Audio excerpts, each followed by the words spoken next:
नमस्कार दोस्तों, मैं हूँ राज और आप देख रहे हो हाईवे 33। कई लोग सवाल करते हैं, क्या वास्तव में भूत प्रेत होते हैं, जिन जिन्नात होते हैं? अगर होते हैं तो वो कहाँ मिलेंगे, हम उनको कैसे ढूंढ सकते हैं?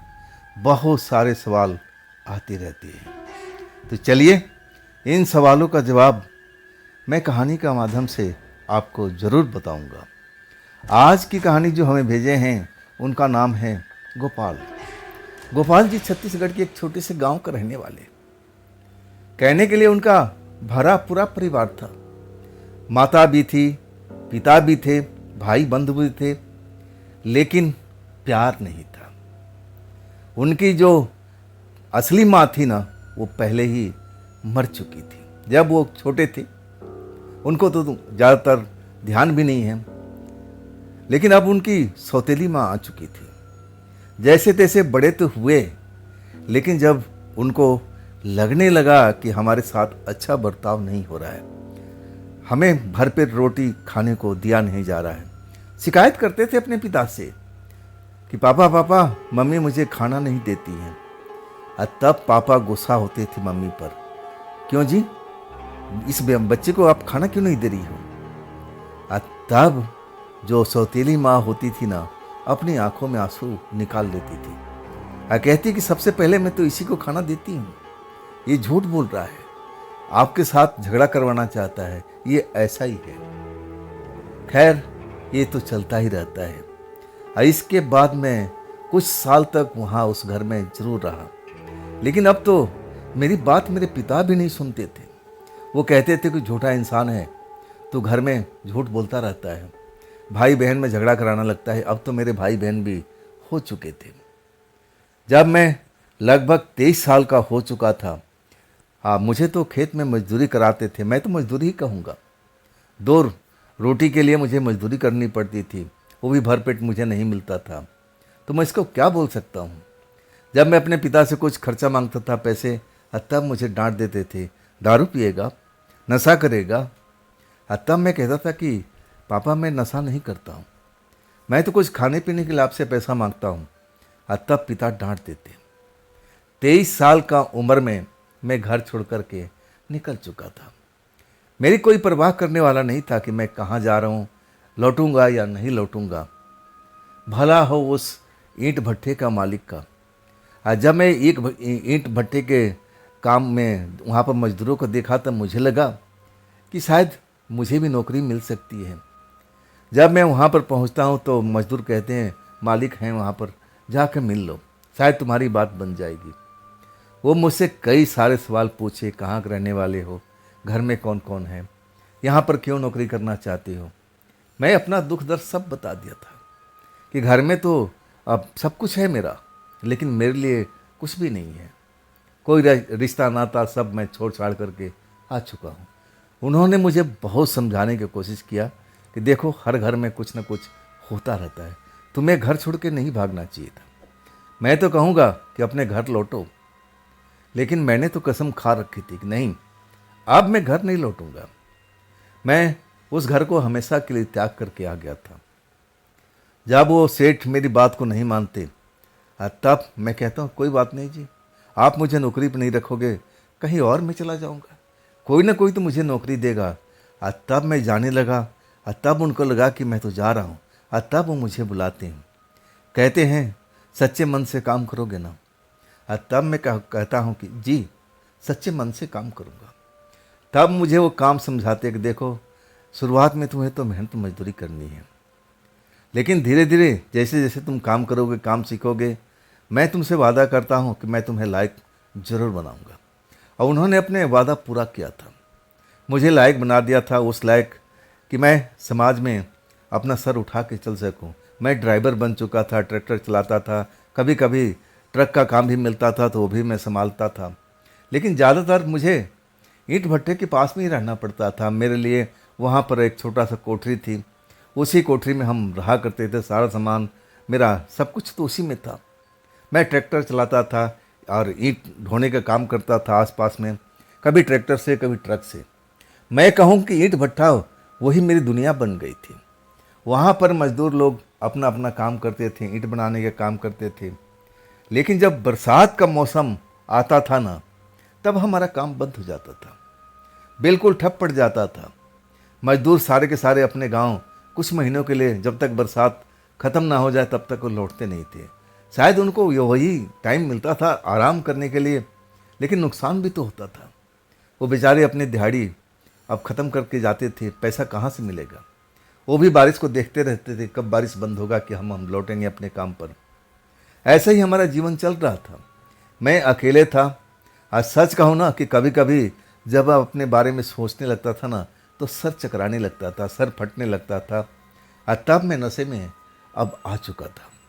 पहले तो मैं नशा पानी से बहुत दूर रहा करता था, लेकिन जब मैं अपने बारे में सोचता था, भविष्य मेरा अंधकार मैं नज़र आता था, और तब मैं थोड़ा थोड़ा नशा करने लगा था।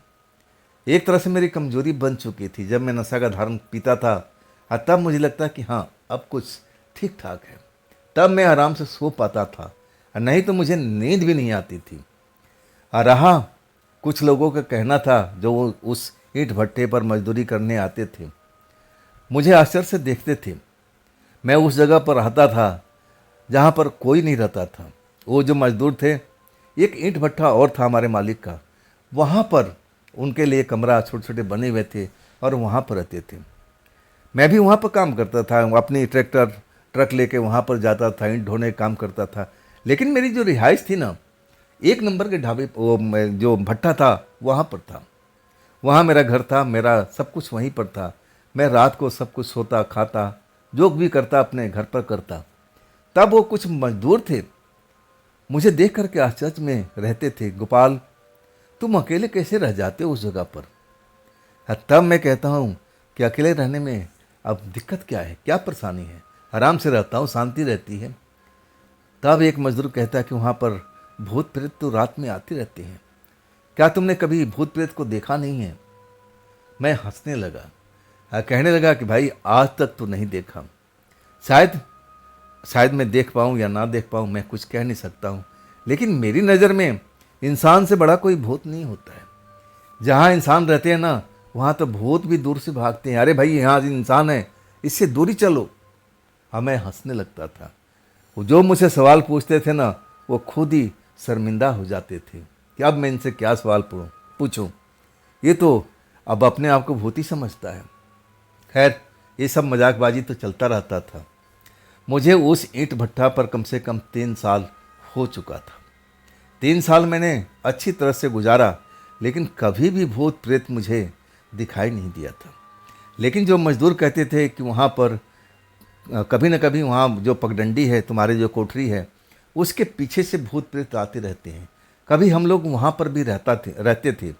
हम छोटे छोटे घर बना कर वहाँ पर रहते थे। और तब हमारी औरतों ने देखा था उस भूतनी को, जो उस पगडंडी से आ रही थी। बड़ी ऊंची हाइट की थी, सफ़ेद कपड़ा पहन रखी थी, और उसके बाल खुले हुए थे, लाल लाल आंखें नजर आ रहा था। और तब उसने शोर मचाया था। उसकी शोर सुनकर सारे मजदूर जग गए थे, और तब सब ने फैसला किया था कि नहीं, इस जगह पर नहीं रुकेंगे, हम कहीं और जाकर के अपने लिए घर बनाएंगे और वहीं पर रहेंगे। और इसके बाद सारा कुनबा जो हमारे मजदूरों का, हम वहाँ से घर छोड़ करके इस नए वाला भट्टे पर आ चुके थे। यहीं पर हम रहते हैं, और यहाँ पर वो भूतनी कभी दिखाई नहीं देती है। मैं आज तक 3 साल रहते मुझे उस जगह पर हो गया, लेकिन उस भूतनी का शकल तक मैं नहीं देखा था कि कैसी होती है। लेकिन मजदूर मानते थे कि भाई तुम बहुत बड़े हिम्मती हो, तुम वाकई में चमत्कार हो। नहीं तो वहाँ जो भी रात में रुकता है, उसको तो भूतनी का दर्शन जरूर हो जाता है। तुम बड़े भाग्यशाली इंसान हो। तरह तरह की बातें उन टाइम में चलती रहती थी, समय पास करना होता था। अब बरसात जब आ गया ना, तो जो दूसरे भट्टा था वहाँ से मजदूर चले गए थे। हमारा भट्टे का इधर का भी काम अब एक ही साथ बंद हो गया था। जब मजदूर नहीं तो काम कैसे। अब तो जैसे कुछ ईंट बची हुई थी, और उसी को हम ट्रैक्टर से, जहाँ मालिक कहते थे कि वहाँ इतना ईंट भेज दो, तो हम वो लोडिंग करवा करके चले जाते थे छोड़ने के लिए। लेकिन ये ज़्यादा दिन तक नहीं चला। आखिरकार जो ईंट का स्टॉक था वो भी ख़त्म हो चुका था। इसके बाद तो हमें खाली बैठना ही बैठना था। लेकिन जो मेरे मालिक थे ना, वो मुझे दिहाड़ी पर नहीं, महीने के ऊपर में रखा था। मुझे पहले तो थोड़ा कम सैलरी देते थे, लेकिन मैं जब ट्रैक्टर और ट्रक चलाने लगा तो मेरी सैलरी बढ़ गई थी।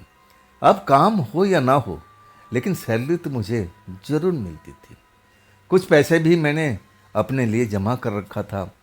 मुझे लगता था कि अब मेरी शादी तो हो नहीं पाएगी, मेरे परिवार के लोग तो मुझे कोई ढूंढता ही नहीं है, और ना मैं तो कसम खा रखा था कि मैं अपने गांव कभी लौटूंगा ही नहीं। तो मेरी शादी कौन कराएगा? अपने भविष्य के लिए मैं बहुत ज़्यादा चिंतित रहा करता था। मुझे लगता था कि मेरी उम्र हो चुकी है, अब तो मेरी शादी हो जाना चाहिए, लेकिन कौन कराएगा शादी? मुझे तो नहीं लगता था। मैं अपना दुख दर्द कभी कभी मजदूरों में जब हम लोग बैठते थे तो बात करते थे। हाँ, तब वो मजदूर कहते थे कि गोपाल भाई, अब आपके गांव कम से कम एक बार चक्कर तो लगा के आओ। अब वो पहले वाली हालत आपकी नहीं है, अब अच्छा खासा पैसा कमाते हो, एक बार जा कर के अपने पिता से मिलो। अब तुम्हारा ये सब देखेंगे तो शायद वो खुश हो जाए, तुम्हारे घर में इज्जत बढ़ जाए।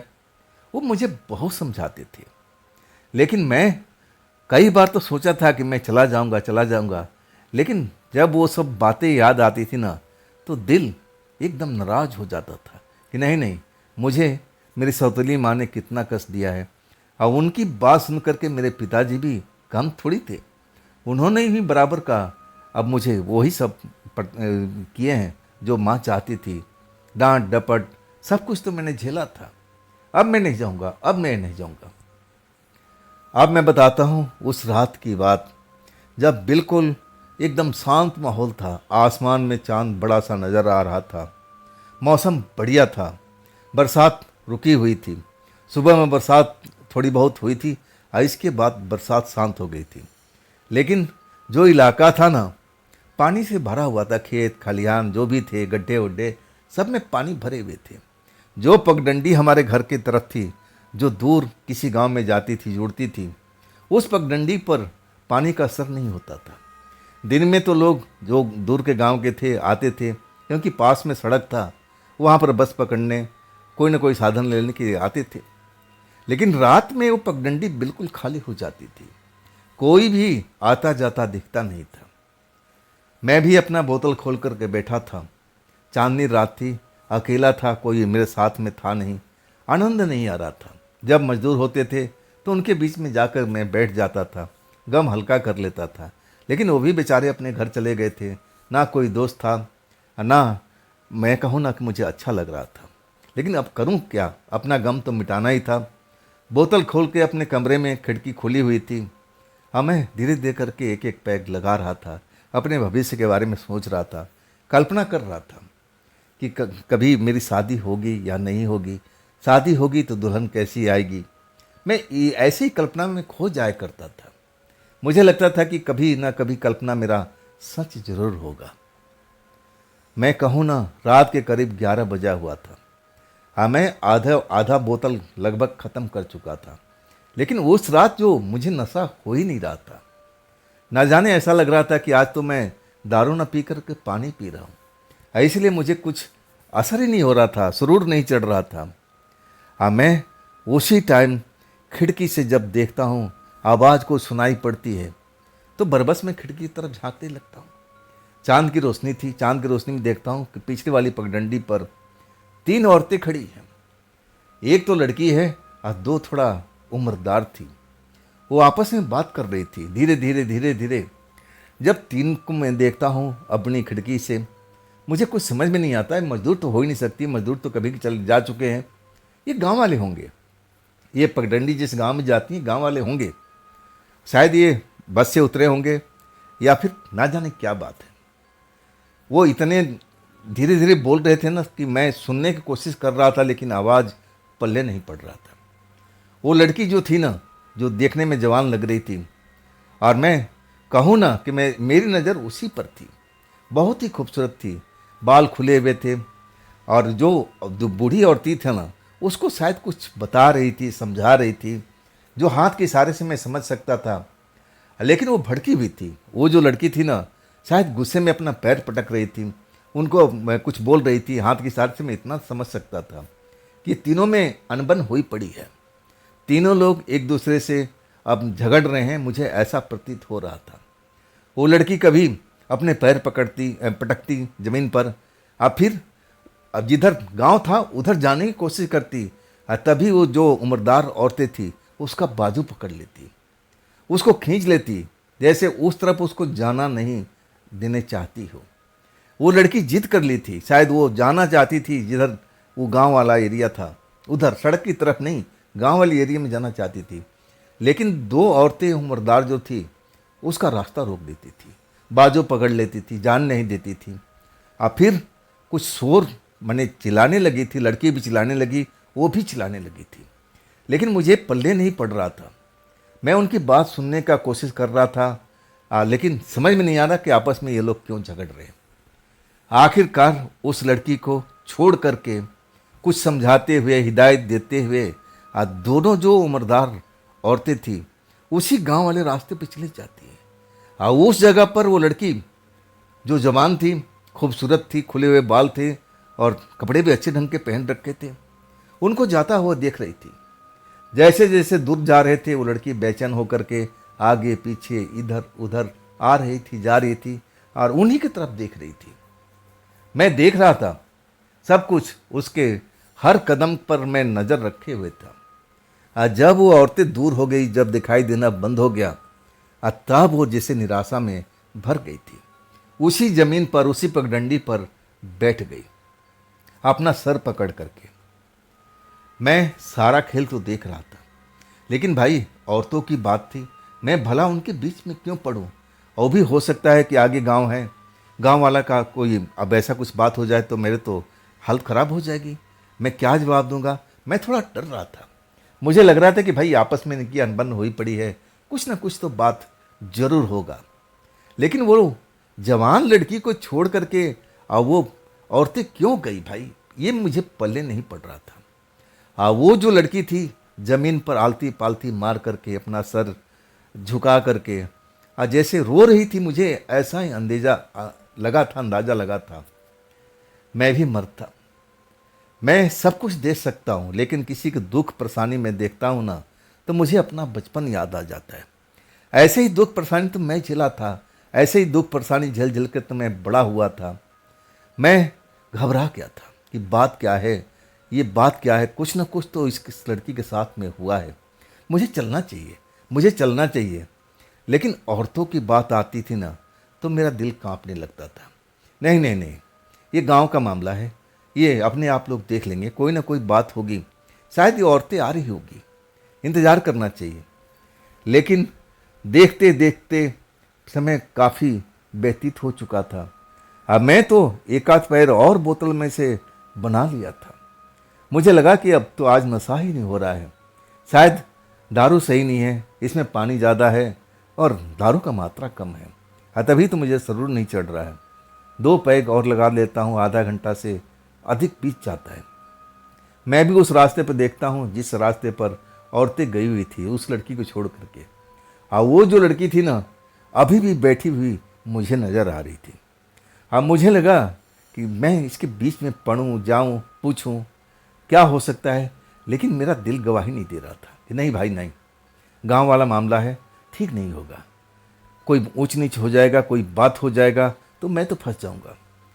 मेरा मालिक मेरी बहुत इज्जत किया करता था। मैं कहूँ ना कि मालिक से बहुत घबराता था, वो मुझ पर विश्वास करता था। मैं डर गया था कि नहीं भाई, ये बात मालिक के कान तक पड़ गई तो मेरे लिए समस्या खड़ी हो जाएगी, मैं नहीं जाऊंगा। लेकिन अब जो दारू था ना, धीरे धीरे अपना प्रभाव दिखा रहा था। पहले तो मुझे बाथरूम आया, मैं सोचा कि पहले बाथरूम से निपट कर आ जाऊं, और वही मैं करता हूं। मैं बाथरूम होकर के जैसे ही अपने खाट पर बैठता हूं, खिड़की से बाहर झांकता हूं, तब वो लड़की मुझे दिखाई नहीं देती है जो ज़मीन पर बैठी हुई थी। अचानक ना जाने कहाँ चली गई थी, मुझे नज़र ही नहीं आती है। मैं इधर उधर देखने लगता हूँ, तब मुझे अंदाज़ा लगता है कि शायद औरतें आ गई होगी और ले गई होगी। चलो अच्छा हुआ, मामला ख़त्म हुआ, घर की लड़ाई होगी, घर में ही रहे तो बहुत बढ़िया है, बाहर नहीं होना चाहिए। मैं भी निश्चित हो गया था। मेरे सर से एक बोझ सा उतर गया था जब मैं उस लड़की को उस जगह पर बैठे हुए नहीं देखता हूँ। लेकिन अभी मामला खत्म नहीं हुआ था। जैसे ही मैं खिड़की में देख रहा था तभी मेरे दरवाजे पर दस्तक होने लगी। ठक ठक ठक ठक ठक ठक ठक ठक। मैं हैरान हो गया। मैं खिड़की में देख रहा था, उस लड़की के बारे में ध्यान कर रहा था कि आखिर कहाँ गई, और तभी दरवाजे पर दस्तक हो रही है। मैं घबरा गया था। ऐसा लगा कि सारा नशा मेरा उतर गया हो, कहीं मालिक तो नहीं आ गए, कहीं मालिक तो नहीं आ गए। क्योंकि मालिक की नज़र में कभी दम में नशा पानी नहीं करता था। हाँ, कभी कभी कोई अर्जेंट काम होता था तो मालिक अपने बाइक से आ जाते थे, बताते थे कि गोपाल सुबह में यहाँ पर इतना ईंट लेके जाना है, ये सामान वहाँ छोड़ देना है। मैं सोचा कि ज़रूर मालिक होंगे, ऐसे कभी आ जाते हैं। मेरा तो दिल धड़कने लगा। अब मैं नशे में हूँ, वो तो बिल्कुल मुंह सूंघ लेंगे, दूर से पता लग जाएगा कि मैं दारू पिए हुआ हूँ। ऐसे कई मजदूरों को उन्होंने पकड़ा था, उनको बहुत समझाया था कि देखो भाई, ईंट पत्थर का ये यहाँ काम चलता है, अगर कोई दुर्घटना हो गई तो ठीक नहीं होगा ना। पियो, मैं मना नहीं कर रहा हूँ, लेकिन सोने के टाइम में, काम में बिल्कुल इन चीज़ों से दूर रहो। मैं जहाँ के दरवाजे के पास खड़ा हो जाता हूँ। ठक ठक ठक ठक अभी भी हो रहा था। अब मैं करता क्या करता, दरवाज़ा खोलना ही पड़ा। जैसे दरवाज़ा खोलता हूँ ना, तो मैं देख करके हैरान रह जाता हूँ। ये तो वही लड़की थी जो रास्ते में बैठी हुई मुझे दिखाई दी थी, दो औरतों ने छोड़ के गई थी। वही लड़की खड़ी थी। कपड़े लत्ते से पहचान जाता हूँ, बाल खुले हुए था, और चेहरा तो मैं देख ही लिया था। चेहरा थोड़ा दूर से देखा था, लेकिन जब पास से देखता हूँ ना, तो चेहरा चमकता हुआ था। वो मुझे घूरती है। अब मैं उसको बस ऐसा देखता हूँ कि जैसे मेरी सपनों की रानी मेरे सामने खड़ी हो। मैं कहूँ ना कि मेरी आंख उससे हट ही नहीं रही थी चेहरे पर से। और तब वो मुझे कहती, क्या मैं अंदर आ जाऊँ, अंदर आ जाऊँ। मैं किनारे हट गया। मैं तो ऐसे जैसे हो गया था कि मेरे पर जैसे जादू का प्रभाव हो गया, जैसे मैं सब कुछ भूल गया था उसको देख करके। जैसे दरवाज़ा खोलता हूँ, मेरी तो हालत ख़राब हो गई थी। मुझे कुछ सूझ ही नहीं रहा था कि ऐसे वक्त में करना क्या चाहिए था। ये लड़की हमारे घर पर कैसे आ गई, क्या काम है। और जब मुझे कहती है कि अंदर आ जाने, तो मैं साइड में हट जाता हूँ और मैं देखता हूँ कि मेरी ही खाट पर जाके बैठ जाती है। सच कहूँ ना, मैं घबरा गया था। एक पल के लिए तो मैं ना जाने उसके बारे में क्या क्या सोचा था, लेकिन अगले पल जब मैं हकीकत में आता हूँ, जब मुझे ऊंच नीच का मतलब समझ में आता है, तब मैं कांप जाता हूँ। नहीं भाई, ये तो गांव की रहने वाली लड़की है, ये हमारे पास क्यों आएगी। कल गांव वालों को पता लग जाएगा तो मेरी तो छुट्टी हो जाएगी। मैं कहता हूँ, देखिए, मैं आपको देखा था, मैं आपको काफ़ी देर से वॉच किया था, आपके साथ दो औरतें आई थी, आपके घर की लड़ाई है। अब मैं तो कहता हूँ घर में ही शांत होना चाहिए, आपको अपने घर लौट जाना चाहिए। आप चलो, आपको मेरे पास में यहाँ रुकना ठीक नहीं है, मामला पास का है। देखिए, मैं आपका कोई मदद नहीं कर पाऊँगा। मैं आपसे गुजारिश करता हूँ कि आप अपना घर लौट जाइए। ये तो घर में, हर घर में अब लड़ाई चलती रहती है, कौन सा घर अछूता है, किसी में ज़्यादा है, किसी में कम है, ये हर घर में होता है। आप जाइए, अपने घर लौट जाइए, अपने घर लौट जाइए। वो लड़की मेरी तरफ मुस्कुरा के देखती है। आप फिर कहती है, हाँ तुम सही कह रहे हो, मुझे घर लौटना चाहिए। अब मैं तो घर लौटना चाहती हूँ, लेकिन घर वाले मुझे घर नहीं आने दे रहे। बोलते बोलते उसकी आंखों से आंसू निकलने लगता है। अब मैं देख करके और घबरा जाता हूँ कि अरे भाई, ये रोने क्यों लगी, अब मैं क्या करूँ, अब मैं क्या करूँ। पहली बार कोई खूबसूरत लड़की, या मैं कहूँ ना कि एकांत में पहली बार मैं किसी नौजवान लड़की के साथ में इतना करीब में था। मैं तो सपने में भी ऐसा सोच नहीं पाता था जो आज मेरे साथ में चल रही थी। मैं उसको समझाने की कोशिश कर रहा था, लेकिन वो कह रही थी, मैं तो अपने घर जाने के लिए तैयार थी, मैं तो अपने घर जाना चाहती हूँ, लेकिन घर वाले ही मुझे अपने घर में रखने के लिए तैयार नहीं हैं। मैं अब उसकी तरफ देख रहा था, वो मेरी तरफ, और उसकी आंखों में मोती जैसे आंसू बूंद बूंद करके नीचे ज़मीन पर गिर रहा था, और जो मुझे बिल्कुल पसंद नहीं आ रहा था। कुछ ऐसे हालात से मैं गुजर चुका था। ये जो आंसू के बूंदे मेरी आंख से भी निकला करते थे। मैं एकांत में बैठ के रोआ करता था अपनी माँ के बर्ताव पर, अपने पिता के बर्ताव पर। मुझे इस आंसू का महत्व का पता था, ये आंसू कितना कीमती होता है मैं जानता था, लेकिन इसका मोल भाव दूसरा जब तक उस दर्द से ना गुजरे ना, तब तक मोल भाव का पता नहीं लगता। मैं आंसू का महत्व समझ करके मैं उसको मना करता हूँ, देखिए रोइए मत, घर का मामला है, घर में ही सब कुछ शांत हो जाता है। बात क्या हो गई, आप अपने घर वालों को समझाइए ना। जरूर जो भी समस्या होगी घर में शांत हो सकती है, आपको बाहर आने की जरूरत नहीं है। तब कहती है, मैं तो अपना घर ही जा रही थी, मैं घर अपना पहुंच गई थी, लेकिन घर वाले मुझे घर में घुसने नहीं दे रहे। मैं उसकी बात सुनकर के हैरान रह गया था कि कौन ऐसा परिवार है। चलो लड़का मान लेता हूँ, लड़का से गुनाह हो गया, कोई अब ऐसा कुछ काम हो गया, परिवार वाले नाराज हो सकते हैं, लेकिन अपने घर की बेटी से भला कौन नाराज होता है भाई। मैं आज तक ऐसा कभी अब देखा भी नहीं था। आसपास में जितने गांव थे, क्षेत्र थे, मुझे तो पता नहीं था कि बेटी पर कोई नाराज हो जाता है। बड़ा मेरा दिमाग उलझ गया था। तब मैं कहता हूँ, पानी पिएंगे आप? कहती हाँ, अगर आपके पास है तो मुझे पानी की ज़रूरत है। मैं मटके से पानी निकाल कर देता हूँ, पानी पी लेती है। तब कहती है, आप इस बोतल में क्या पी रहे हो? सच कहूँ ना कि मैं घबरा गया था उसकी बात सुन करके। वो जब पूछी सवाल तो मैं जवाब ही नहीं दे पाया था। तब मैं कहने लगा, छोड़िए, ये औरतों को काम का चीज़ नहीं है, ये बेकार सी चीज़ है। हम पुरुषों के लिए हम मेहनत करते रहते हैं, थक जाते हैं, तब हम इसका इस्तेमाल करते हैं। वो कह रही थी कि मुझे भी दीजिए, मुझे भी इस चीज़ की ज़रूरत है। तब मैं कहता हूँ कि नहीं मैडम जी, मैं आपको ये सब चीज़ दे नहीं सकता हूँ।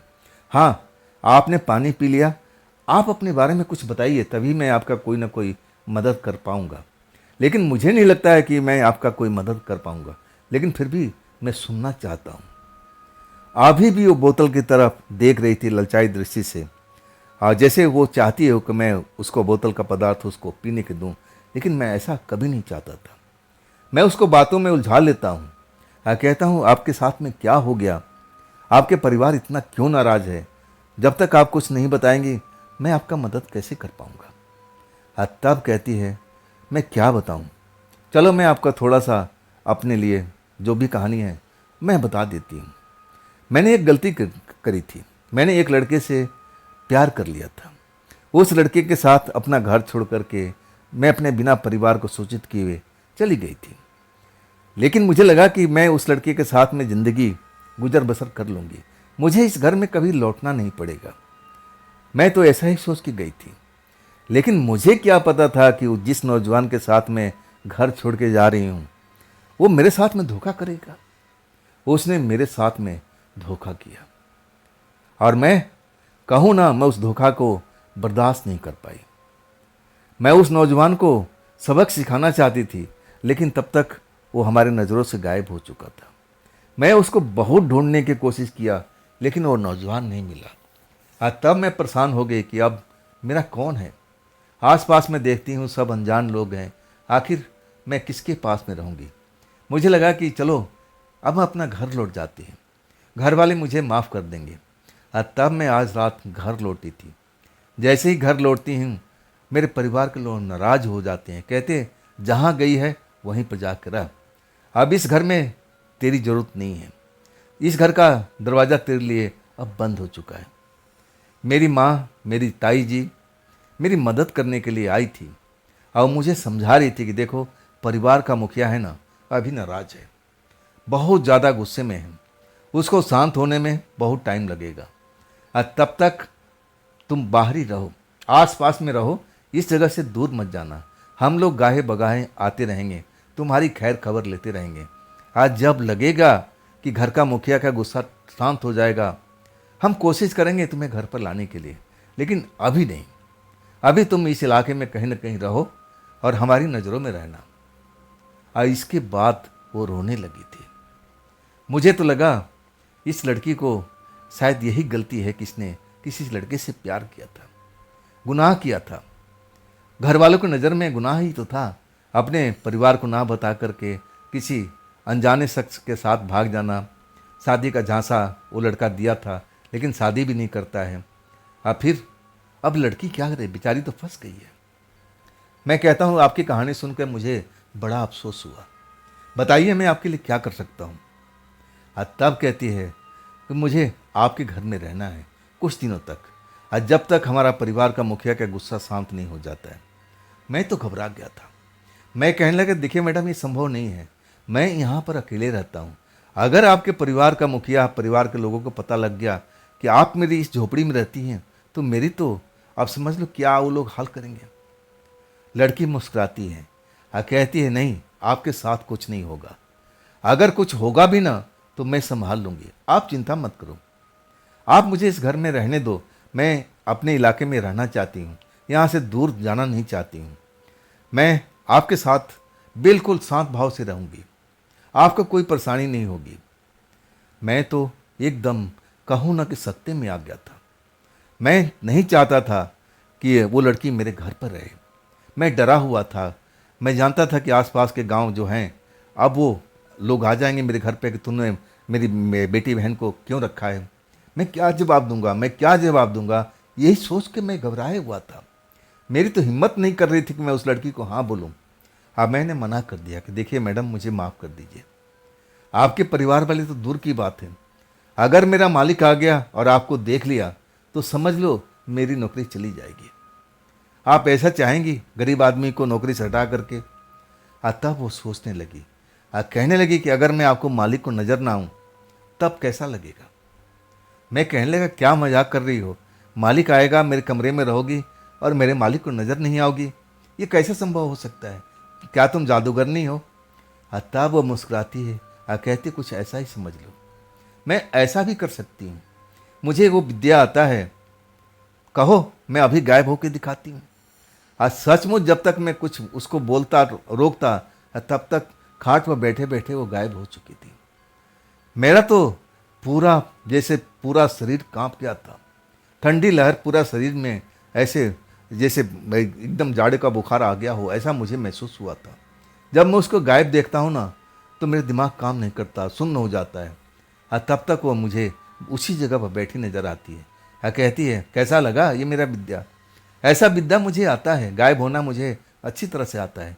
आप घबराओ मत, बस मुझे कुछ दिनों तक इस घर में शरण दे दो। मेरे परिवार के लोग आते रहते हैं ना, वो मुझे ढूंढेंगे, मैं कहाँ अकेली रहूँगी। मैं आपके साथ में बिल्कुल कोई भी ऐसा चीज़ नहीं करूँगी जो आपके लिए तकलीफ हो। जो आप कहोगे मैं करने के लिए तैयार हूँ। जैसा आप मेरे अपने घर में रखना चाहोगे, मैं ऐसा रहने के लिए तैयार हूँ। मेरे पास में कोई जवाब नहीं था। मैं तो डर गया। ये भाई तो जादूगर नहीं है, ये मेरे पर भी जादू कर सकती, मुझे भी गायब हो सकती थी। मैं हाँ बोल दिया था डर के मारे।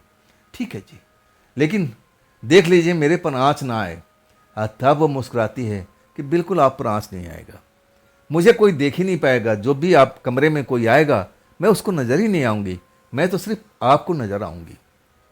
इतना कह करके वो लड़की मुस्कुराने लगी और कहने लगी, अब तो वाला बोतल दे दीजिए, अब तो वो बोतल दे दीजिए, मुझे भी गम है, मुझे भी अपना गम हल्का करना है। मैं रोक नहीं पाया था। मैं कहता हूँ कि ठीक है, लेकिन कम मात्रा में लेना इसको। मैं बोतल तो दे दिया, लेकिन जब मैं देखता हूँ बोतल घोट ढक्कन खोल करके और सीधा ही मुंह में लगा करके गड़क जाती है, बोतल को फेंक देती है और इसके बाद मेरी ही चारपाई पर वो गिर जाती है, आराम करने लगती है। मैं उसको सोते हुए देखता हूँ और मैं कहता हूँ कि मैं ही पागल हूँ जो इस लड़की को मैं अपने घर में शरण दिया। अब मैं क्या करूँ? अपने लिए बिस्तर कहाँ मैं तलाश करूँ? मेरे पास में तो इकलौता ये खाट थी, बिस्तर था। अब मैं क्या करूँ? अब मैं कैसे रहूँगा? बरसात का टाइम है, वो भी बरसात कब हो जाए कुछ कहा नहीं जा सकता है। मैं रहूँगा कहाँ पर? मैं अपने लिए चिंता करता हूँ, अपने मन में ये सब सोचता रहता हूँ, घबराता रहता हूँ। तभी लड़की कहती है, कहीं जाने की जरूरत नहीं है, ये खाट बड़ी है, हम दोनों एक साथ में रह सकते हैं। अगर आपको कोई तकलीफ नहीं हो तो आराम से मेरे साथ में रह सकते हो। सच कहूँ ना, जैसे बिजली का झटका लगता है वैसे मुझे झटका लगा था। एक तो जवान लड़की और वो भी आधा बोतल गड़क चुकी थी, आप बिल्कुल शांत स्वभाव में मुझे जवाब दे रही थी कि आपको कहीं जाने की जरूरत नहीं है, इसी खाट पर, ये बड़ी खाट है, हम दोनों आराम से सो सकते हैं। मैं कहूँ ना, मैं उसकी तरफ देख रहा था और वो मेरी तरफ देख के मुस्कुरा रही थी और उस मुस्कुराहट का अर्थ मुझे समझ में आ रहा था। और जो अर्थ समझ में आ रहा था ना, मुझे लगा कि अब ये सब काम ठीक नहीं है, ये सब काम ठीक नहीं है। एक तो मैं गलती कर दिया हूँ, इस लड़की को अपने घर में शरण दिया हूँ और ऊपर से एक खाट पर और उस मुस्कुराहट का अर्थ मैं समझ करके कांप गया था। मैं कहता हूँ नहीं नहीं, ऐसा संभव नहीं है, ऐसा संभव नहीं है, मुझे यहाँ पर नौकरी करना है। मैं अपने गांव से दूर भाग करके आया हूँ, तब ये मालिक मुझे शरण दिए हुए हैं। मैं मालिक के साथ गद्दारी नहीं कर सकता, मैं गद्दारी नहीं कर सकता। लड़की झटके से उठती है, मेरा बाजू पकड़ती है, अब मुझे खींच करके उसी चारपाई पर धकेल देती है। आज जैसे मुझे गुदगुदाने लगती है, अरे हंसो भी हंसो भी, जैसे उस पर नशा सवार हो गया था। खिलखिला रही थी, हंस रही थी, अपना गम को शायद गायब करके मेरे अंदर में गम भर दिया था। मैं तो बेचैन हो गया था कि अब मैं क्या करूं, अब मैं क्या करूं, ये तो पागलपन है, ये तो पागलपन है। मैं बार बार उस लड़की को बोल रहा था, ये पागलपन छोड़िए, आप छोड़िए, आप एक नौजवान लड़की हैं, आपको कुछ समझ में आ रहा है? तब कहते मुझे बहुत कुछ समझ में आता है। जब मैं घर से भागी थी ना, तब नौजवान लड़का मुझे जो किया था मुझे अच्छी तरह से पता है। मैं आज भी उसको ढूंढती हूँ, एक बार मेरे हत्थे आ जाए तब मैं उसको स्वाद जरूर चखाऊंगी। इसके बाद मेरे साथ उलझ गई थी, मुझे हंसाने गुदगुदाने, जैसे नशे में थी, बहक रही थी। बहकते बहकते हम दोनों के दोनों बहक चुके थे। सच कहूँ ना, मैं जब सुबह उठता हूँ अंगड़ाई लेते हुए, मुझे लगा कि एक भयानक सपना, मैं ड्रिंक किया हुआ था, शायद भयानक सपना देख लिया होगा। मेरे मन में जरा भी ऐसी कोई भाव नहीं थी कि मेरे बगल में कोई लड़की लेटी हुई है, रात में आई थी, मेरे साथ में नशे नशे में ये सब काम हो गया। मेरे दिमाग में था ही नहीं, मुझे लगा कि मैं एक भयानक सपना देखा था और सुबह हो गई, सपना खत्म हो गया। मैं अंगड़ाई लेके उठता हूँ और देखने के बाद में अपने बगल में मैं देखता हूँ तो लड़की है ही नहीं। मुझे लगा कि ये सब जो मैंने देखा था वो सपने का हिस्सा था, ऐसा कुछ भी नहीं है।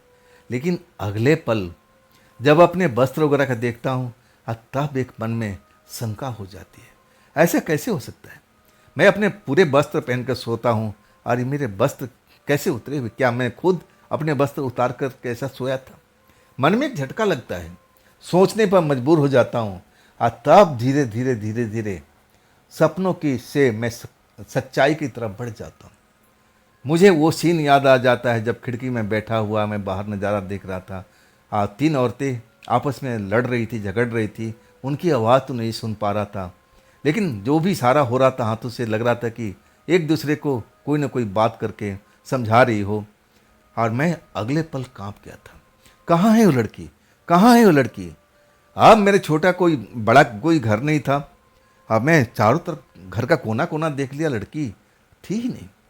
दरवाज़ा तो खुला हुआ था, मुझे लगा कि लड़की निकल गई है, अब चली गई है। चलो अच्छा हुआ, कलेश खत्म हो गया। बाहर जाके देखता हूँ, दूर दूर तक उस लड़की को, उस डगर पे जाता हूँ जो गांव की तरफ जाता है। मैं उधर भी निगाह डालता हूँ, थोड़ा और आगे निकल जाता हूँ। अब मैं वहाँ जाकर देखता हूँ आप गांव दिखाई देने लगा है, मतलब उस रास्ते पर है नहीं। अब मुझे संतुष्टि हो गया होगा, मन में आ गया था कि ठीक है, अब वो लड़की चलेगी, अब झंझट खत्म हुआ, रात गई बात गई। मैं अपने कमरे पर जाता हूँ, काम धाम तो कुछ था नहीं। अब मैं इसी बारे में सोचने लगता हूँ, रह रह करके उसकी हंसी मजाक मुझे याद आने लगती है, जब वो ड्रिंक करी थी और इसके बाद तो खुल गई थी, मुझे गुदगुदा रही थी, हंसा रही थी। अब मुझे ऐसा लग रहा था कि बहुत ही नेक दिल थी, उसके मन में ऐसा कोई पाप वगैरह नहीं था, नहीं तो शायद एक नौजवान के साथ में ऐसा अब नहीं कर सकती थी। उसके मन में ऐसा कुछ था ही नहीं। मैं उसी के बारे में दिन भर सोचता रहा। मैं जब भूख लगी तब मुझे लगा कि अब खाना वाना का तैयारी करना चाहिए। अब मैं जब मजदूर रहते थे तो मैं उन्हीं के साथ में खाना खा लेता था, पैसा कौड़ी दे देता था, लेकिन अब वो चले गए थे। अब खाना बनाने की जिम्मेदारी मेरी थी। अब मुझे भूख लगेगी तो खाना कौन बनाएगा? मैं अपने काम में जुट जाता हूँ। मैं खाना बनाते बनाते उसी के बारे में सोच रहा था और तभी उसी लड़की की आवाज़ मेरे कानों में पड़ती है, मेरे लिए भी बनाना, मैं भी यहीं पर हूँ। सच कहूँ ना, मैं उछल गया था, डर गया था, क्योंकि मैं हर तरफ देख लिया था, उस लड़की का अता पता नहीं था, लेकिन अचानक उसकी आवाज़ मेरे कानों में पड़ती है तो मैं बेचैन होकर के अपने पीछे आगे हर तरफ देखने लगता हूँ। ये सपना है, मेरे मन का भ्रम है, या फिर सचमुच उसने मुझे आवाज़ दिया है? मैं तो हकबका गया था, चारों तरफ देखता हूँ और तभी उसकी हंसी सुनाई पड़ती है मेरे पीछे से, पीठ के पीछे से। अब मेरे बालों को छूती है, लेकिन मैं उसको देख नहीं पाता हूँ। तब कहती है मैं भी यहीं पर हूँ, मैं कहीं गई नहीं हूँ, मेरे लिए भी खाना बनाना। सच कहूँ मैं रात में उसको गायब होते हुए देखा था। मुझे लगा कि मेरे आंखों का भ्रम है, लेकिन अब तो साफ पता लग रहा था कि वो तो कोई जादुई विद्या जानती है, अपने आप को गायब कर सकती है। और तब मैं कहता हूँ कि मैं तुम्हारे लिए इतना परेशान रहा, तुम थी कहाँ पर? मैं तो हर तरफ तुम्हें देखने के लिए गया था, लेकिन तुम तो कहीं दिखाई नहीं पड़ी थी। और तब वो हंसते हंसते कहने लगती है कि मैं भी तुम्हारे साथ साथ में थी, जहाँ जहाँ तुम जा रहे थे मैं तुम्हारे पीछे चल रही थी। मैं तो बस मजा ले रही थी कि आखिर मुझ में तुम कितना इंटरेस्ट ले रहे हो। और तब तुम जब परेशान देखने लगे, और तब मैं समझ गई कि तुम मुझसे प्यार करने लगे हो। है बात सही ना? बोलो बोलो, बात सही है ना? मेरे पास में कोई जवाब नहीं था। मैं कहता हूँ कि अब सामने भी तो आओ। और तब कहती नहीं, अभी समय नहीं हुआ है, जब समय हो जाएगा मैं खुद तुम्हारे सामने आ जाऊंगी, अभी मुझे टाइम लगेगा। खाना मेरे लिए बना दो, आप मुझे दे देना, मेरे को भूख भी लगी हुई है। सच कहूँ ना, अब मैं थोड़ा चिंतित हो उठा था। क्या मतलब? कौन सा टाइम लगेगा तुम्हें सामने आने में? कौन सा तुमने विद्या अपने ऊपर में कर लिया है जो तुम अभी नहीं आ सकती? मैं सवाल पर सवाल कह रहा था और वो हर सवाल का जवाब दे रही थी, लेकिन टाल रही थी। कह रही है ना, जब मैं सामने आऊँगी तो सब कुछ बताऊँगी। अब अपना काम करो, खाना बनाओ, अब मेरे लिए भी देना, मुझे भी भूख लगी है। मुझे लगा कि मैं तो देख चुका हूँ, अब इससे घबराने की ज़रूरत नहीं है। ये कोई विद्या है, जैसे मदारी उदगर कर लेते हैं, जादूगर कर लेते हैं, शायद इसका परिवार भी करता होगा। ये विद्या में निपुण हो गई है, मुझे घबराने की जरूरत नहीं है। आखिरकार मैं निश्चित हो जाता हूँ, मैं उससे बातचीत करने लगता हूँ कि तुम आखिर क्या सोच रही हो, कब तक मेरे पास में रहोगी। वो अपने दिल की बात बहुत कुछ बताने को कह रही थी, लेकिन अटक जाती थी। कहती कि नहीं, अभी नहीं, समय आने दो, मैं सब कुछ बताऊंगी। आखिरकार मैं उसको भोजन देता हूँ। मैं 5 मिनट के लिए बाहर गया, और जब लौट के आता हूँ पानी वानी ले करके, तब तक भोजन साफ हो चुका था, और तब भी वो मुझे दिखाई नहीं दिया था। मैंने कहा इतनी जल्दी भोजन कर लिया? और तब कहती है बस हम तो ऐसे ही हैं। आखिरकार जब रात होता है, और तब मेरे कानों में कहती है आज वो चीज़ नहीं है तुम्हारे पास में जो कल तुमने मुझे दिया था। मैं जान तो गया था उसका इशारा किस तरफ था। मैं कहता हूँ नहीं, वो मैं हर रोज़ थोड़ी इस्तेमाल करता हूँ, मैं इतना अमीर आदमी नहीं हूँ, मैं तो गरीब हूँ, मेरे पास में पैसे कहाँ हैं? जब मुझे सैलरी मिलती है तो एक आध दिन मैं ज़रूर ऐसा कर लेता हूँ। अब तो मेरे पास पैसा नहीं है। अगर पैसा होता तो मैं अपने लिए दुल्हन नहीं देख लेता, मैं अपने गांव नहीं चला जाता, कोई काम नहीं कर लेता। मैं अब उसे ऐसे ही बातें करने लगा। मुझे लगा कि नहीं, कल तो मैंने दिया था और वो मुझ पर भारी पड़ गया था, आज मैं नहीं, आज मैं नहीं। मैं तो बहाना बना रहा था, पैसा तो मेरे पास में था, लेकिन मैं दारू पर खर्च करना नहीं चाहता था। मैं जानता था कि जब वो दारू पी लेगी अपने होशो हवास में नहीं रहेगी, मुझे ही तंग करेगी। इससे बढ़िया है कि ना रहेगा बांस ना बजेगा बांसुरी। लेकिन वो तो मेरे पीछे पड़ी थी, कह रही थी वो चीज़ तुम्हें लाना ही है। रहा पैसे के सवाल, मैं उसका बंदोबस्त जल्दी ही कर दूंगी। मैं अभी जा रही हूँ और कुछ ही देर में लौट के आऊँगी। मुझे लगा कि अरे इसके पास कहाँ से पैसे, ये तो घर से खुद भागी हुई है। अब इसका पैसा कौड़ी तो सब उसका प्रेमी लेकर के फरार हो चुका है, जेवर वगैरह सब कुछ जो मुझे बताई थी, इसके पास कहाँ से पैसा आएगा। चलो कोई बात नहीं, जब शाम होगी, रात होगी, तब देखी जाएगा कौन सा टैका दूरी है, रोड पर तो है। मैं ऐसे ही अपने मन में सारा प्रोग्राम बना लिया था। वो चली गई थी। जब शाम को 7 बजता अंधेरा हो जाता है, और तब मुझे दरवाजे की तरफ से आती हुई दिखाई देती है। इतना जल्दी चल रही थी कि मैं देख करके हैरान हो गया था। इतना तेज तो मैं भी नहीं चल सकता था पैदल। और वो कमरे में दाखिल हो गई। जब आई तब उसके हाथ में एक पुराना कपड़ा था। पुराने कपड़े को खोलती है और उसके बाद उसमें से जो चीज़ निकलता है, मैं देख करके हैरान हो गया था। सोने का खालिस एक जेवर था, जैसे कान का कुंडल हो, लेकिन था एक ही है। वो मुझे देती है, कहती इससे बात बन जाएगी। मैं उसको देखता हूँ, नकली है असली है, लेकिन मैं देख करके पहचान जाता हूँ कि भाई सोना है, सोना जैसा लग रहा है। तब मैं कहता हूँ ये तुमने कहाँ से लाया, ये तो तुम्हारे कान का है या किसी और का है? तब कहती नहीं, मेरे में तो कान में है ही नहीं। ये मैं कहीं और से लाई हूँ, मुझे कहीं पर मिला हुआ है, इससे काम हो जाएगा कि नहीं हो जाएगा। मैं कहने लगा ये तो बहुत ज़्यादा है, इसमें तो बहुत सारा काम हो सकता है। तब कहती है किस देर की बात है, अब जाओ भी, सारा सामान लेके आओ जो जो तुम्हें चाहिए। अब मत ये मत बोलना कि अब पैसे की कमी है मेरे पास में। मुस्कुराती हुई मेरी आंखों में देखती हुई अब मैं कहने लगा ठीक है, इंतज़ार करो, अब मैं चाहता हूँ। वो चीज़ तो मैं अपने पास में रख दिया था, मुझे लगा बहुत ही बेशकीमती है। वो कानों का एक ही कुंडल था, लेकिन था बहुत पुराना और सॉलिड था, वजन काफ़ी था। पुराने ज़माने में ऐसा लोग प्रयोग करते थे, आज के ज़माने में ऐसा चीज़ कहाँ मिलता है। मैं उस चीज़ को संभाल कर रख लेता हूँ। मेरे पास में पैसे थे, पैसे वैसे खर्च करके जो भी खाने पीने का सामान था, दारू वगैरह, मैं सब लेके आ जाता हूँ। जैसे लेके आता हूँ खुश हो जाती है। कहती है अब देरी किस बात का, खोलो। तब मैं कहता हूँ पहले भोजन का प्रबंध तो करने दो, इसके बाद ये सब काम होती रात के टाइम में, सोने के टाइम में, और हम उस टाइम करेंगे। लेकिन वो इतना बेकरार थी, वो जैसे उसको रुका नहीं जा रहा हो। अब मैं कहता हूँ तुम कब से दारूबाज हो गई हो। तब कहती है जब मैं अपने प्रेमी के साथ भागी थी ना, तब से उसने मेरे को ये सब चीज़ पिलाना सिखा दिया था, नहीं तो मैं जानती भी नहीं थी कि ऐसा भी चीज़ होता है। जब तुम्हारे कमरे में मैंने बोतल देखा तो मैं झट से पहचान गई थी, ये तो वही चीज़ है जो मेरा प्रेमी पिया करता था। मुझे अब बनाओ मत, जल्दी से, मुझे इस चीज़ को ज़रूरत है। मेरा मन बेचैन हो रहा है और क्या कहूँ, मैं काफ़ी देर तक उसको रोकना चाहा लेकिन वो रुकी नहीं। आखिरकार मुझे बोतल से पैक बना के देना पड़ा। अगर मैं वो उसको बोतल दे देता तो बोतल ही बोतल पूरा घटक देती, लेकिन मैं थोड़ा बहुत पिया था, लेकिन वो तो कुछ ज़्यादा ही पी गई थी। अब फिर वही सब खेल अब जैसे रात में हुआ था वो मेरे साथ में करने लगती है। हंसी मजाक, गुदगुदी, मुझे हंसाने की कोशिश करती है। अब फिर हम एक हो जाते हैं उसी बिस्तर पर। कब नींद आ जाती है मुझे पता ही नहीं लगता है। आज जब खिड़की पर आवाज़ आता है, जैसे खिड़की पर कोई आ करके खड़ा हो और खिड़की का पट पर जैसे कोई दस्तक दे रहा हो, तब मेरी आँख खुल जाती है। मैं जब आँख खोलता हूँ तब मैं देखता हूँ कि मेरे से पहले वो लड़की जाग चुकी है, खिड़की पर पहुँच गई है, खिड़की का पट खोल देती है।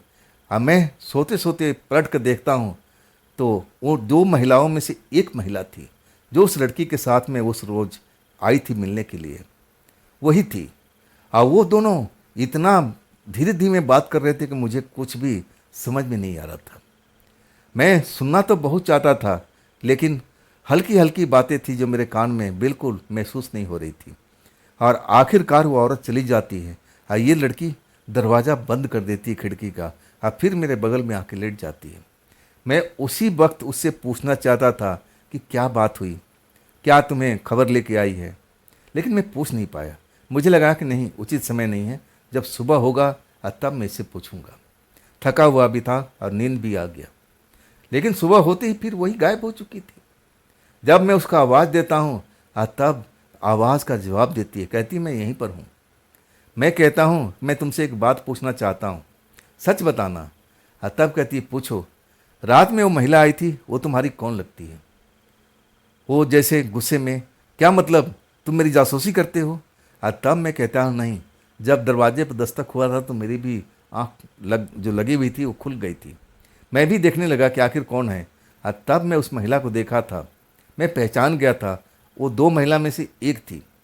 तो क्या हुआ, तुम्हारे परिवार में सुलह हो चुका है, क्या खबर लेके आई है? तब वो कुछ देर के लिए शांत हो जाती है, फिर कहती है नहीं, अभी नहीं हुआ है, लग रहा है कि कुछ दिन में बात बन जाएगी। मैं बोलता हूँ चलो अच्छी बात है, खुशी की बात है, बात बननी ही चाहिए। अब तुम मेरे सामने में आ जाओ, अब ऐसे मुझसे छुप के रहती हो, सामने से मैं हम बैठ के बात करेंगे। अब मैं उसको आग्रह करने लगा कि अपना ये जो गायब हुई है तू मेरे सामने आके बैठ जा, मैं तेरे सामने देखना चाहता हूँ। मैं बहुत कोशिश किया था, लेकिन वो मना कर देती कि नहीं, ऐसा मैं अभी नहीं कर पाऊँगी, मेरे अंदर में इतनी शक्ति नहीं है, इतनी पावर नहीं है जितना औरों के पास में है। मेरे परिवार तो ऐसा कर सकता है, लेकिन मैं नहीं कर सकती। मैं हैरान हो गया। मैं पूछने लगता हूँ कि क्या पूरा का पूरा लोग आपके परिवार के जादूगर हैं? तब कहती है मुस्कुरा करके, हंस करके कि हाँ, ऐसा ही समझ लो, लेकिन वो लोग निपुण हैं, अभी मैं इतना निपुण नहीं हूँ। रात हो जाती है, फिर वही सिलसिला, और आखिरकार ये 15 दिन तक सिलसिला चलता है। कई बार वो औरत रात में आई थी और वो खिड़की पर दस्तक दिया था, और वो लड़की जाके उससे फुसफुसा के बात भी किया था। ना जाने अभी क्या चल रहा था उनके दिमाग में। मैं दिन में पूछता था तो कहती कि हाँ, कुछ बात तो हुई है, उम्मीद लग रहा है कि हमारे परिवार का मुखिया मान जाएगा। अब मैं खुश था कि चलो, होना भी चाहिए। लेकिन मैं उससे सवाल पूछता था, वो सवाल को टाल मटोल कर देती थी। मैं कहने लगा कि ये विद्या तुम्हारे पास में, परिवार के पास में कैसे आई? क्या परिवार के सारे लोग इसी विद्या में निपुण हैं? क्या काम करते हैं? तब वो सवाल को टाल देती थी या कहती छोड़ो ना, इनसे तुम्हें क्या मतलब है, अब इन बात को छोड़ दो, हम किसी और टॉपिक पे बात करते हैं। अब मेरे पास में क्या टॉपिक?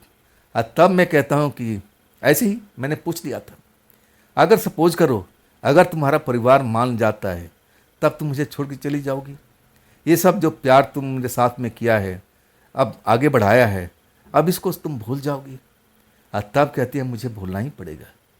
अगर मैं तुम्हें इतना प्यार तो जरूर देती रहूँगी, लेकिन मैं तुम्हें अब जो चाहिए मैं वो सब नहीं कर पाऊँगी। मैं अपने परिवार में जाने के बाद मैं अपने परिवार से दूर नहीं हो पाऊँगी। एक तो मैं गलती कर चुकी हूँ, लेकिन दोबारा मैं गलती नहीं करूँगी। लेकिन मैं तुम्हारे दुख तकलीफ को समझती हूँ। जब मैं जाऊँगी ना, तुम्हें एक ऐसी चीज़ दूँगी जिससे तुम्हारी सब कुछ बदल जाएगा, तुम्हारी गरीबी दूर हो जाएगी। तुम सपना देखते हो ना शादी का, तुम अपने गांव चले जाना, गांव जाना, अपने परिवार के पास में जाना। देखो, परिवार से मैं भी भागी थी, लेकिन आखिरकार मेरा ही परिवार काम में आएगा।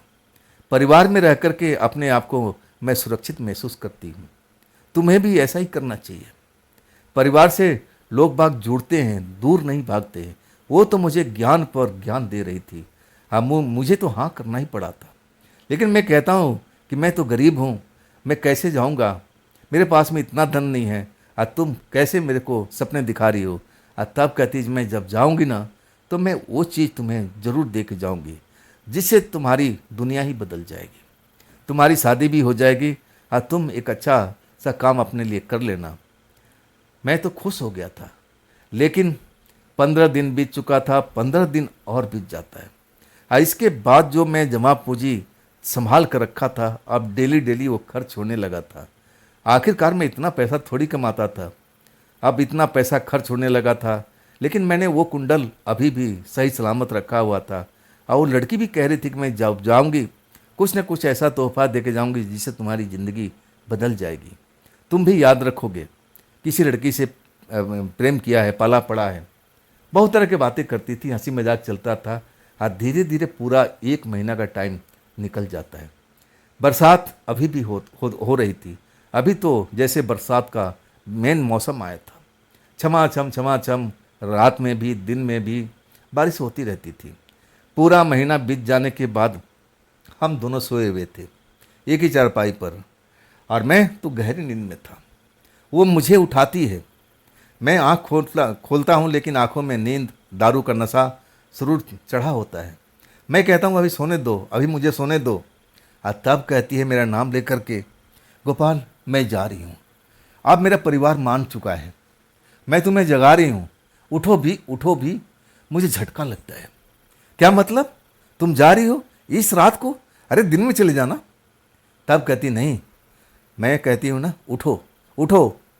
आखिरकार मैं आंखें मलते हुए उठता हूँ, लेकिन अभी तक पूरा जैसे नशे में था। अब मुझे एक डिब्बी जैसे, कोई पैकेट जैसे पकड़ाती है, कहती है गोपाल ये तुम्हारे लिए, मैंने तुमसे वादा किया था ना कि मैं जब जाऊँगी तुम्हें ज़रूर एक तोहफा दूँगी। इस तोहफा तुम्हारे लिए ज़िंदगी बदलने का काम करेगा। इसको लेकर के खर्च मत करना, इसको बर्बाद मत करना, इसको लेकर अपने गांव चले जाना, अपने परिवार में रहना। आज सब इसको जब बेचोगे बहुत पैसा इसमें आएगा। इस पैसे से तुम अपना घर बार बिल्कुल आबाद कर लेना, अपने लिए शादी करना, अच्छी दुल्हन ले आना, अब मुझे अच्छा लगेगा। सब कुछ बताती है। मैं हाँ हूँ, नशे में था। अब मुझे तो घबराहट हो रही थी कि ये जा रही है, ये जा रही है। और तब मैं देखता हूँ खिड़की खुली हुई थी। खिड़की के पीछे कई लोग मुझे दिखाई देते हैं, औरतें ही औरतें थी वहाँ पर। पहले तो मैं 2 देखा था, लेकिन अब कम से कम 5-6 औरतें दिखाई दे रही थी। और वो जल्दीबाजी में थी, मुझे वो चीज़ पकड़ा के कहती है, गोपाल मैं तुमसे मिलना तो चाहूँगी लेकिन ऐसा संभव नहीं है, मैं फिर दोबारा गलती नहीं करना चाहती हूँ। एक बार मैं ऐसा गलती करके पछता रही हूँ, अपने परिवार से अलग होने का मैं सब कुछ खमियाजा भुगत चुकी हूँ, लेकिन ऐसी गलती मैं दोबारा नहीं करूँगी। अब मुझे जाना है गोपाल, अपनी ज़िंदगी अपने आप संवारना, और जैसा मैंने कहा था वैसा ही काम करना।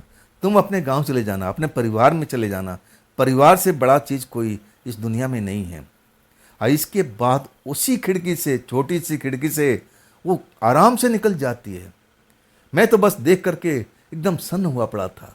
और तब मैं देखता हूँ वो 4-5 औरतें उनका उस लड़की का हाथ पकड़ करके और उसी पगडंडी पर मुझे जाती हुई दिखाई देती है।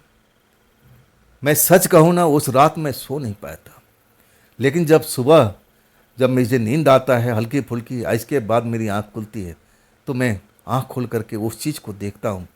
अब मैं देखता हूँ वो चीज़ सोना ही था, एक भारी सोना का टुकड़ा।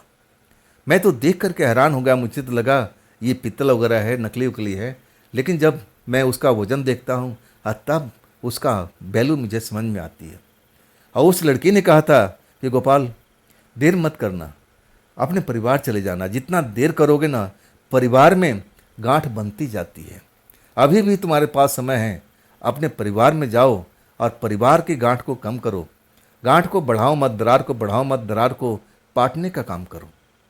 मुझे लगने लगा कि उसकी बात में सच्चाई है।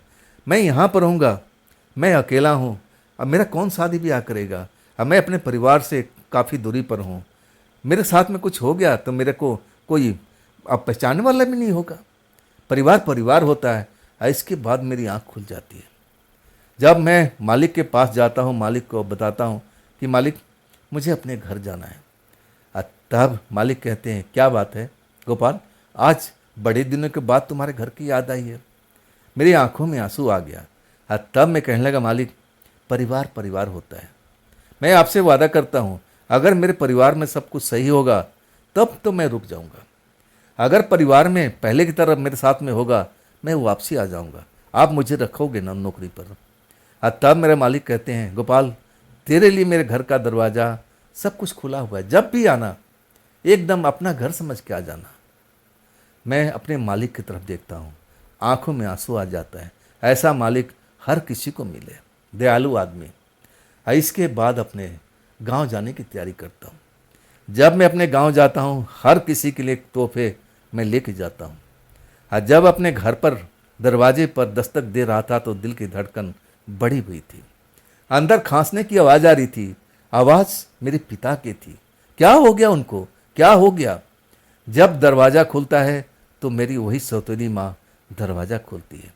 एक पल तो बस जैसे मैं कोई अजनबी हो ऐसा मेरे साथ में बर्ताव करती है, पहचानना चाहती है लेकिन शायद पहचान नहीं पाती, अच्छे कपड़े लत्ते पहन रखा था। वो धोखा खा जाती, कहती आप कौन हो बेटा, आप कौन हो बेटा। तब मैं झुक करके चरण स्पर्श करता हूँ कि आपका गोपाल, आपका बेटा, कैसी हो माँ? आइए पिताजी खांस क्यों रहे हैं? सच कहना मुझे लगा कि माँ मुझसे दूर हो जाएगी। सौतेली माँ थी लेकिन उसने गले से लगा लिया। कहने लगी बेटा तुम्हारे गम में तो तुम्हारा पिता बीमार पड़े हुए, देखो खाट पकड़ रखे। अच्छा हुआ तुम मिल गए, हम पूरा गांव तुमको ना जाने कहाँ कहाँ ढूंढता रहा है लेकिन तुम तो कहीं मिले नहीं, ना तो कोई चिट्ठी पत्री।